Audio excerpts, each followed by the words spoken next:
腐乳、贅肉，通常咧係着錯內衣形成嘅，揀錯 size 或者係啲內衣嘅設計唔適合自己嘅身形，就會令到腐乳同埋啲贅肉越嚟越嚴重。仲有啲內衣太硬或者有鋼圈，反而會壓住耳線，長遠嚟講會影響健康添。我睇你咧就係個背脊咧係有少少寒背嘅，如果咁樣嘅話咧都有機會咧係令到你係大晒胸嘅。咁我哋嘅內衣咧就可以幫你改善到呢一樣嘢。平時中意着舒服鬆動少少啊，定係啱啱好？鬆動少少嘅係嘛？鬆動少少，我哋一陣試下34嘅75。咁呢個杯位咧就大概依杯度。咁我會俾一個款式你試一試先嘅。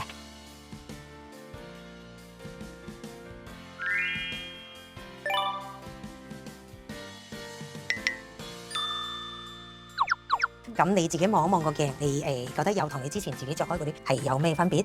我覺得第一樣嘢冇鋼圈，但係真係唔酷喎呢個感覺，係同埋佢真係貼啲咯。我平時咧一喐兩喐咧，佢就走咗。係。然之後，我哋主打嘅無鋼圈功能內衣，特別針對亞洲女性身形設計，剪裁疊合人體嘅弧度，用高彈力物料自然承托，幫你托高集中，修正大細胸同埋副乳嘅問題，仲超級舒服，唔會勒住個身體。冇鋼圈但唔代表冇承托力，揀啱內衣先可以真真正正幫到你 keep 翻靚靚嘅胸型。一件內衣就已經可以滿足晒你4個願望，舒服、健康、材質、矯形、性價比又高，3個月內已經有明顯嘅改善㗎啦！快啲 PM 我哋預約啦！